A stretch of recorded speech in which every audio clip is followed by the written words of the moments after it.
En la clase de hoy vamos a ver elementos químicos. Ya vimos lo que era el átomo, vimos la estructura atómica, vimos cómo estaba conformado, desmentimos algunas cosas que por ahí cuando googleamos nos dicen como una verdad absoluta y no es así. Entonces vamos a ver esos átomos, cómo me dan origen a los elementos químicos. Y algunas cosas también vamos a ver que están relacionadas con esos elementos químicos.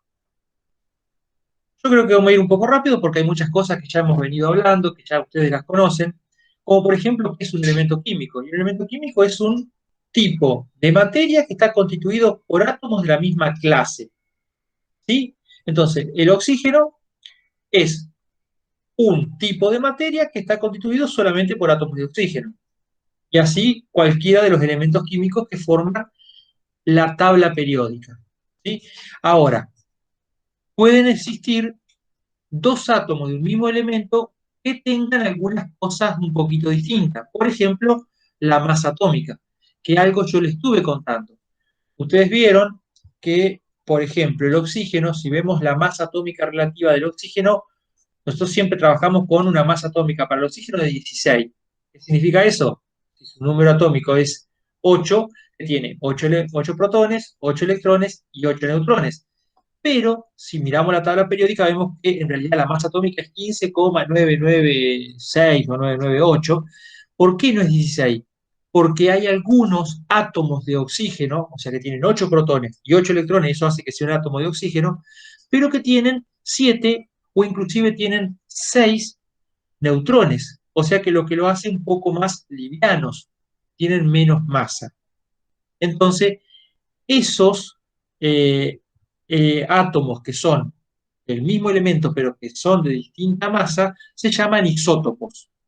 Y lo interesante de esto, que lo vamos a ver casi a lo último de la clase de hoy, es que algunos de estos isótopos son radiactivos, o sea que pueden producir radiación, que puede ser, nos puede servir, puede ser utilizada por el hombre para distintas cosas, para producir energía, para producir movimiento, para curar enfermedades, para tratar algunas otras. Entonces, los elementos químicos pueden tener, los átomos de los elementos químicos pueden tener distinto peso.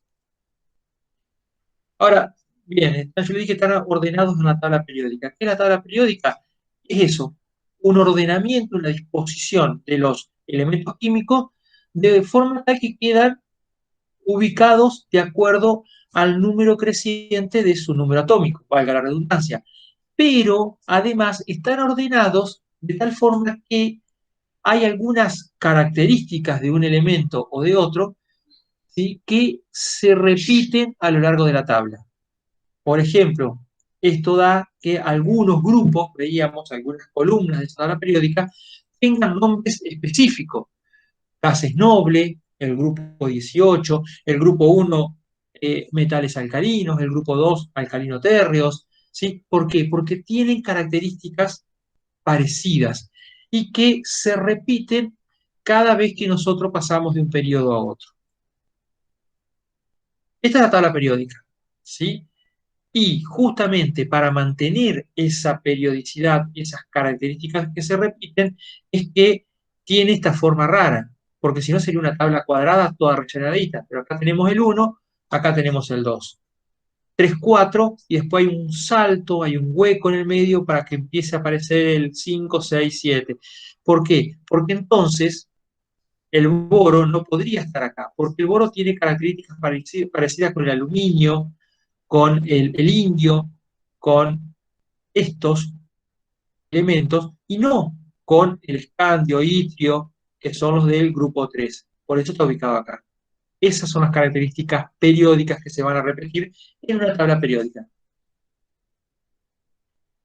Bueno, esto es lo que les decía, algunos tienen nombres Profe, específicos. Sí, disculpe que lo interrumpe. Eh, estos PowerPoint los sube aparte de la grabación también en el material del modo. por supuesto. Ah, listo, listo, está todo en las carpetas. Ah, el PowerPoint lo vas a tener en un PDF. Vos cuando entras a la carpeta, por ejemplo, de química, vas a encontrar una carpeta que dice, bueno, curso introductorio, que está el material del curso introductorio. Otra que dice clases, que están todos estos PowerPoint, pero están en PDF para que sean más livianos, porque si no son muy pesados para subirlo. Otra que dice prácticas, que van a tener las prácticas que les voy subiendo, ya tienen la de la semana pasada, y tienen otra que dice videos, donde están los videos de estas clases. Ya tienen todo el material. ¿Sí? Perfecto, perfecto, profe. Bien. Bueno, acá tienen 4 de esos grupos que tienen nombre propio. El grupo 1, metales alcalinos, el grupo 2, alcalino-térreos, el grupo 17 son de los halógenos, el grupo 18 de los gases nobles. Ya después nos está quedando pendiente saber por qué el grupo 18 son gases nobles o gases inertes. Pero bueno, es un tema que vamos a ver en un tiempito.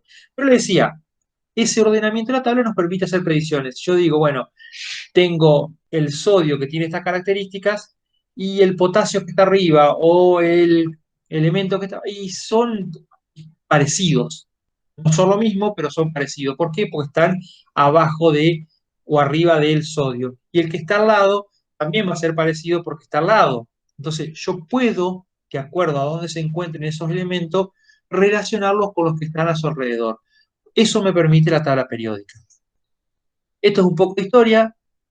Esta tabla fue inventada o fue publicada por primera vez por un científico ruso que se llamaba Dmitry Mendeleev, allá por 1869, fines del siglo XIX, y también hubo otro científico que llegó a una tabla parecida casi al mismo momento, pero la diferencia que fue Julius Meyer, pero la diferencia entre Mendeleev, que hoy lo conocemos la tabla periódica de Mendeleev, es que Mendeleev, aparte de ordenar los elementos que existían en ese momento, él dejó los lugares para los elementos que no se conocían. Él dijo, de acuerdo a mi tabla, acá debería ir un elemento que no lo conozco, que no se descubrió todavía, pero que va a aparecer. Y acertó con casi todos. Eso es lo bueno que tiene eh, don Dimitri, que pudo lograr encontrar la verdadera esencia de la tabla periódica, que fue decir, me sirve para hacer predicciones. Acá un elemento que no lo conocemos, pero que tiene que estar. ¿Sí? Y si nos fijamos en su tabla periódica, él, por ejemplo, dejó lugares vacíos. Él dijo, bueno, acá, después del flúor y antes del sodio, acá tiene que ir algo que no conozco, acá tiene que ir otra cosa que no conozco. Acá en este agujero entre el calcio, el zinc y el titanio va algo que no lo encontramos todavía, pero va. Y todas esas predicciones se terminaron cumpliendo. Esta fue la primera tabla que ideó Mendeleev un tiempo, no fue la primera, fue la segunda que publicó.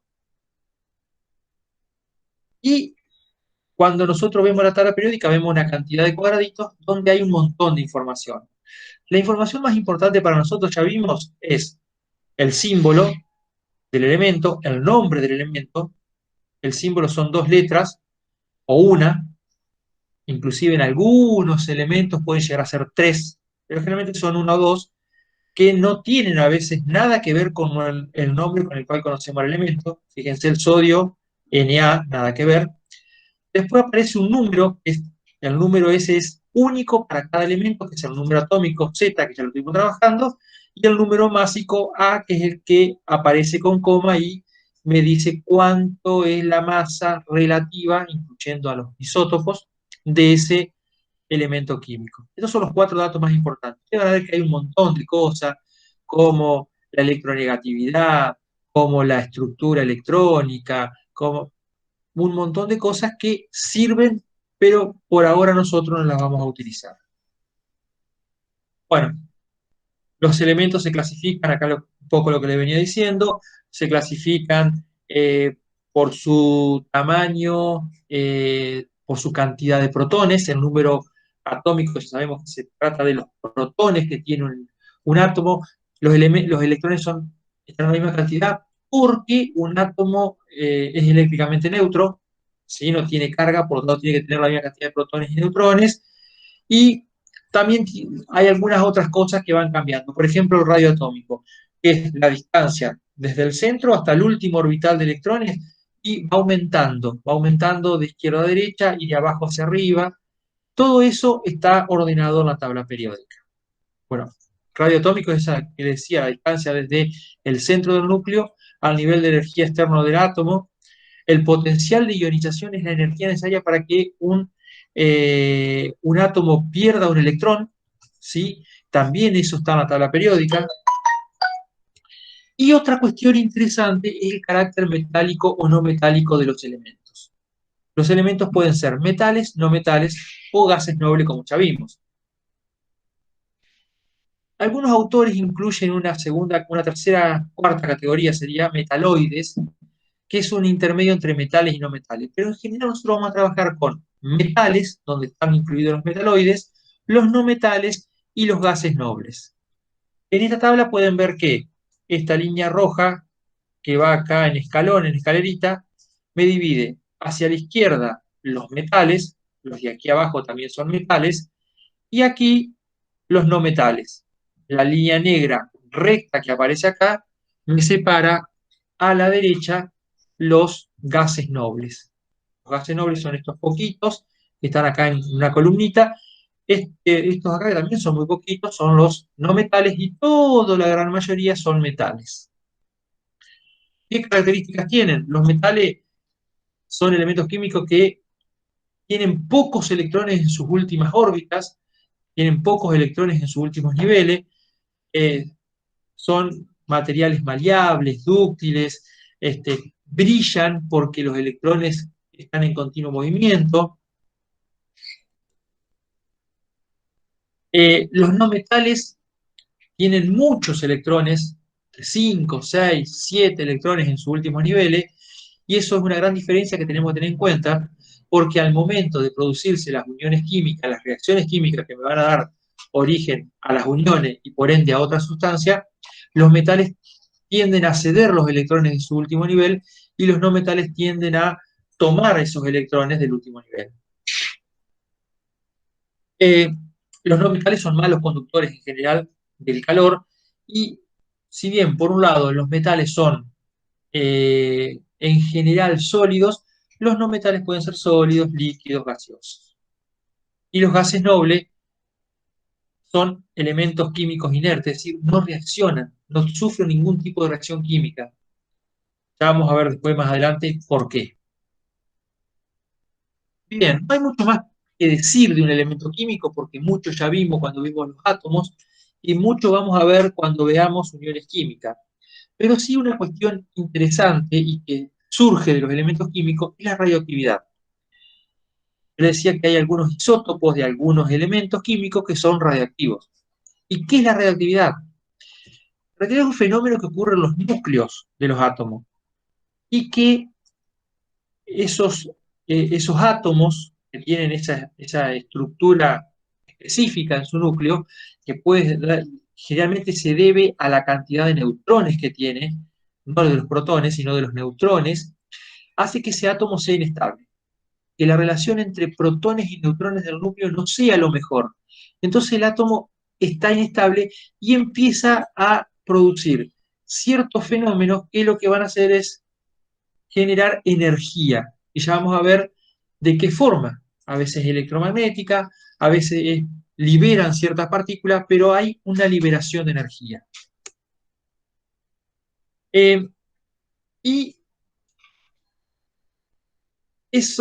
vamos a ver que hay tres tipos de radiaciones. En dos y todas son distintas y producen distintos efectos. Todas esas radiaciones son por eliminación de partículas.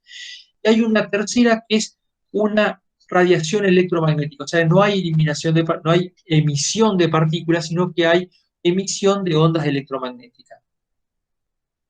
Lo de la reactividad lleva varios, no es una cosa demasiado vieja, pero tampoco demasiado nueva. Lleva un par de siglos estudiándose y empezó a verse allá por 1896, pero los que más trabajaron en esto fueron el matrimonio Curie, que eran un matrimonio eh, de científicos que trabajaron muchísimo con sustancias radiactivas e inclusive murieron a causa de enfermedades que le produjo esto.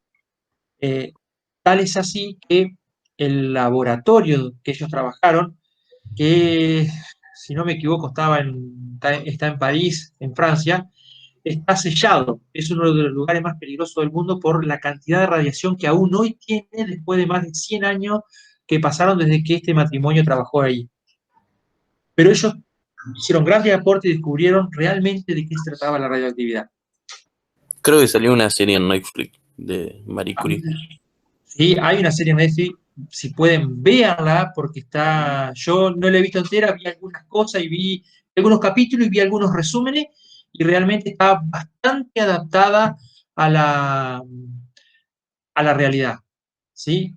Si bien, como toda película, como toda serie de Netflix, también va a la parte social y a la parte personal de ellos, pero tiene mucho de interesante, mucho de histórico y mucho que puede servir en esto. Me están apuntando la unidad de radiación. Me apuntan, tengo apuntadora porque estoy con apuntadora, esto no es fácil. Justamente la unidad, vieron que nosotros no damos física, pero las magnitudes, que son todas las cosas que se pueden medir de la materia, ¿sí? ¿Yo qué puedo medir de la materia? El largo, la masa, o sea, el peso, por eso se llaman magnitudes. Y hay una magnitud que es la de radiación, y bueno, las magnitudes se miden en unidades. La longitud se mide en metros, el tiempo se mide en segundos, la masa se mide en kilos o en gramos, y la radiación se mide en Curie, ¿sí? En honor a Marie Curie, que fue la científica que lo... Y el símbolo es CI, ¿sí? Pero bueno, vean la serie y después me la cuentan, así yo no la tengo que ver. Ahora, si está muy buena la serie, no me la spoileen. Bien, les decía que había tres tipos diferentes de radiación. Una que se llama radiación de partícula, otra que se llama la radiación de desintegraciones y la radiación electromagnética. No me voy a detener tantísimo acá, esta información le queda, pero sí sepan que uno de los tipos de radiación y que depende de cada radiación las consecuencias. Hay algunas radiaciones que son más penetrantes, otras menos penetrantes. ¿Y qué significa eso? Que van a atravesar mejor o peor ciertas paredes. Entonces hay que tener muy en cuenta eso para ver cómo nos protegemos. Entonces, por ejemplo, las partículas, la radiación de partículas, uno de los tipos de radiación es la radiación de partículas alfa. ¿Sí? Y Incluso, generalmente, sí, incluso el recubrimiento con plomo pueden traspasar. algunas sí, Ah, algunas sí. bonito. Depende también del grosor. Ya, no te apures, ya tenemos acá un dibujito que nos va a explicar eso. Resumen. ¿Sí? Decía las partículas alfa, la desintegración beta, que también son flujos de partículas y de electrones, y la radiación gamma, que es la radiación de ondas electromagnéticas. Miren, las partículas alfa, que son las menos problemáticas, ¿sí? Con una hoja de papel se pueden detener, ¿sí? El problema de las partículas alfa, como veíamos acá, es que son muy ionizantes, o sea, que son peligrosas, si bien las podés detener muy fácil, cuando impactan sobre algo, enseguida lo ionizan, o sea que lo terminan haciendo que pierda electrones o que gane electrones y se cargue químicamente. Por eso son peligrosas. Son muy energéticas, son radiaciones con una alta cantidad de energía, pero son muy fáciles de detener. Una hoja de papel las detiene. Las partículas de desintegración beta sí pueden atravesar algunas láminas finas, pero son detenidas, por ejemplo, con una lámina de aluminio. O sea que tampoco sería tan problemático, ¿sí? El problema son las radiaciones de tipo gamma, que acá hay radiación electromagnética. Y las radiaciones más energéticas incluso pueden atravesar una pared de plomo, ¿sí? Por eso, ahí tenemos una serie de radiaciones, tenemos los rayos X, los rayos gamma, este, tenemos una serie de distintos tipos de radiaciones, las microondas, las radiaciones que producen las comunicaciones. Todas esas son radiaciones. Algunas son más peligrosas, otras menos peligrosas, pero algunas inclusive pueden atravesar paredes de plomo. Por eso hay que tener cuidado con eso, ¿sí? Y acá, tienen esa explicación. Inclusive algunas atraviesan el hormigón y son muchas veces, lo importante de esto es que estas radiaciones electromagnéticas, si bien son el tipo más penetrante y pueden causar daño, son por ahí las que menos daños hacen. ¿Sí? Piensen que muchas de estas radiaciones, nosotros estamos acostumbrados a pensar que radiación es radiación de rayos X, rayos gamma, que son muy penetrantes. Pero la radiación que puede producir un teléfono celular, que puede producir un satélite, un televisor, también son radiaciones, también tienen mucha penetración y muchas veces no causan tanto daño. Profesor, Sí, si me permite, sí, por ejemplo, donde yo trabajo, trabajamos con radares, sí, ¿no? Sobre todo en lo que es las fronteras del país. Y sí. también hay carteles por todos lados de que 50 metros en un radio, digamos, de 50 metros del radar, no hay que estar porque te cocina, digamos, los testículos y te puede dejar estéril. Sí, sí, sí. Sí, también tenés que tener en cuenta que estas radiaciones tienen que ver también con el tiempo de exposición, o sea, la cantidad de tiempo que está. A ver, generalmente no conozco exactamente con qué trabajan, pero me parece que trabajan con microondas los radares, ¿no? Sí, sí. Por eso, el microondas que nosotros tenemos en la cocina, que usamos para calentar comida, en realidad tiene un tipo de microondas que puede ser peligroso, pero no tanto para los seres vivos. Pero en realidad, tiempos de exposición prolongados nos pueden afectar. Lo que pasa es que ya viene armado. Es más, inclusive el microondas de cocina nace por equivocación. Estaba trabajando en un tipo de microondas para radares mejorados y no funcionaba, no funcionaba, no funcionaba. Y en una de las pruebas, el científico que lo estaba haciendo descubre que el chocolate que tenía en el bolsillo del guardapolvo se había derretido. No entendió mucho qué pasaba, volvió a repetir la prueba y encontró que esas microondas que estaban, porque cuando uno habla de microondas, hay un montón de microondas. Esas microondas que estaba utilizando no servían para radar, pero servían para comida. ¿Por qué? Porque actuaban sobre las moléculas de agua excitándolas. Porque en realidad lo que están haciendo esto es excitar las moléculas de agua, que las moléculas de agua que forman parte de casi todos los componentes, ya lo vimos los otros días, en algunos puede llegar hasta el 90%, en algunos seres vivos, empiecen a agitarse, produzcan energía y se calienten. ¿Sí? Claro, claro. Bien, y esto es lo interesante porque a ver, cuando un átomo produce radiación, generalmente termina desintegrándose y termina transformándose en otra cosa. Y para algunos isótopos de algunos elementos químicos, esta desintegración, el tiempo que le lleva a desintegrarse, está medido. Y eso se llama periodo de semidesintegración radioactiva.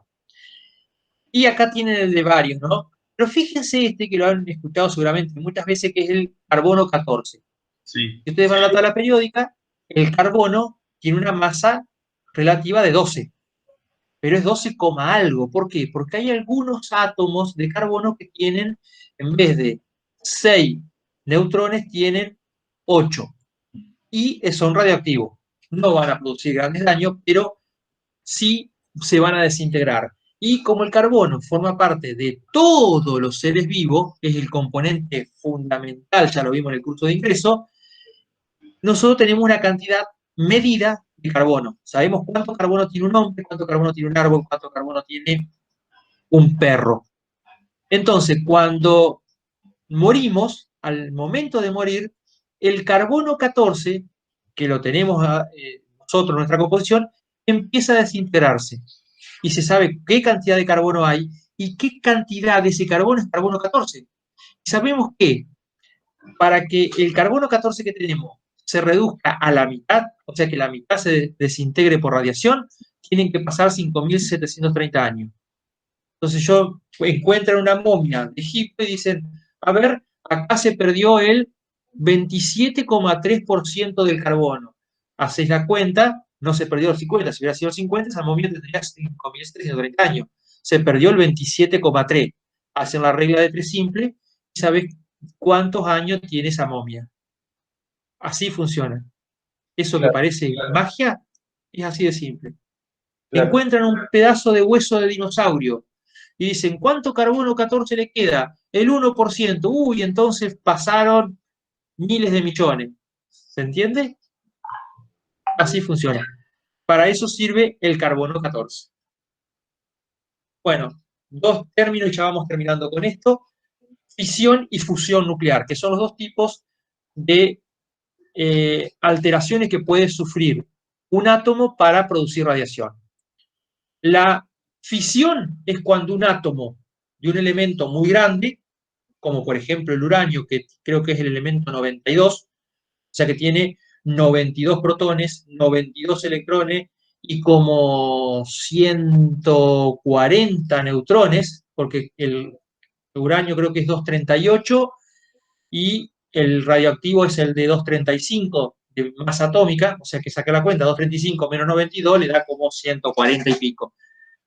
Bueno, ese átomo, esos átomos grandes, que están inestables por la cantidad de neutrones, empiezan a ponerse un poco inestables y se parten en dos. Y generan dos elementos distintos.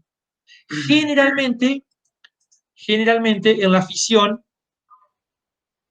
acá tengo el dibujito, ¿ven? Uranio 235, si le meto un neutrón más, bueno, acá esto es para acelerarlo, se lo bombardea con neutrones y pasa a uranio 236 que se torna inestable y se transforma en un átomo de bario y en uno de kriptón, ¿sí? Pero, y emite más neutrones. Esos neutrones van a golpear contra otros átomos de uranio que lo transforman también, y ahí empieza eso que se llama reacción en cadena, que es esa reacción en cadena genera tanta energía y de forma tan descontrolada que se transforma en una bomba. Eso, así funciona la bomba atómica. Ahora, si nosotros podemos controlar de tal forma que bombardeamos el átomo de uranio y cuando se parte en cesio y en kriptón me genera un solo neutrón en vez de tres, uno solo, que va a ir a pegar contra un solo átomo de uranio, eso se llama reacción controlada. Y, y así funcionan los reactores nucleares que producen energía atómica. ¿Sí? Claro. Tan simple como eso. Eso es la fisión. O sea, fisión significa división. Y la fusión nuclear es cuando dos átomos chiquitos se unen para formar uno grande. Generalmente para producir eso se necesita muchísima energía o muchísima presión. Cosas que en la Tierra no existe y que el hombre ha intentado crear, pero es muy costoso. Entonces, generar energía a partir de la fusión nuclear es complicado. Pero ¿saben dónde hay fusión nuclear constante? ¿Y qué es esencial para la vida? No, En el Sol. El Sol, continuamente pasa esto en el Sol. Un átomo de hidrógeno con otro átomo de hidrógeno, y estos son los hidrógenos especiales. Esto es lo que se ha hecho en la Tierra, pero el Sol funciona más o menos igual. Hay tanta presión y tanto calor que los átomos de hidrógeno se funden entre ellos, se juntan y forman un átomo de helio. Entonces, el Sol está continuamente transformando hidrógeno en helio y eso genera toda la energía que el Sol emite diariamente y desde hace miles de millones de años. ¿Y cómo se sabe que dentro de 4.500 millones de años el Sol va a dejar de existir? Y se va, porque se sabe por el tamaño que tiene el Sol cuánto hidrógeno tiene y cuánto hace que se formó y cuánto hidrógeno ya transformó en helio. Por ende, se sabe cuánto hidrógeno le queda. Es como un tanque de combustible. ¿Sí? Se sabe cuánto hidrógeno le queda, produce tanto, quema tanto hidrógeno por minuto o por segundo, le queda tanto tiempo. No se sabe exactamente, por ahí no son 4.500 millones de años, por ahí son 4.500 millones y un año, pero más o menos se sabe cuánto es. Pero Claro, claro. justamente se produce esta reacción. Dos átomos de hidrógeno se unen para producir un átomo de helio y eso libera muchísima energía. Fíjense, cada segundo se funcionan 60 millones de toneladas de hidrógeno. Eso es lo que hace el Sol. 600 millones de toneladas de hidrógeno por segundo. Y lo viene haciendo desde hace millones de años y le quedan otros 4.500 millones de años. Lo que pasa es que en el Sol la temperatura es más o menos de 500 millones de grados centígrados. Imagínense que nosotros acá nos quejamos cuando hace 40 grados en verano, imagínense un veranito en el Sol a 15 millones de grados centígrados. ¿Sabes el bronceado que saca? ¡Ay! Tostadito salí. Bueno, acá tiene lo de la fusión nuclear. El Sol es una estrella de fusión nuclear. Hay otras estrellas que generan energía de otra forma, pero en general el Sol es esto. ¿Sí? Entonces, eso es la ventaja. Y los riesgos para la salud ya lo estuvimos hablando. ¿Sí? La radiación puede producir quemadura, puede producir alteraciones en el ADN, puede producir un montón de enfermedades, pero también, bien utilizada, el caso de la bomba atómica y el reactor nuclear, una reacción en cadena descontrolada es una bomba, una reacción en cadena controlada es un reactor nuclear. Lo mismo pasa con todos los tipos de radiaciones, pueden utilizarse para generar algunos tratamientos médicos, inclusive para curar enfermedades. Y acá tienen algunos de los isótopos. A ver, todos los elementos químicos que están en la tabla periódica, todos tienen isótopos. Muchísimos de esos isótopos son radiactivos. ¿Sí? Y la mayoría es muy difícil de esos isótopos radioactivos es muy difícil encontrar en la naturaleza. Generalmente están en muy poca cantidad porque justamente al ser radioactivos se van desintegrando y no es fácil encontrarlos, salvo el uranio 235, que es el que más se usa.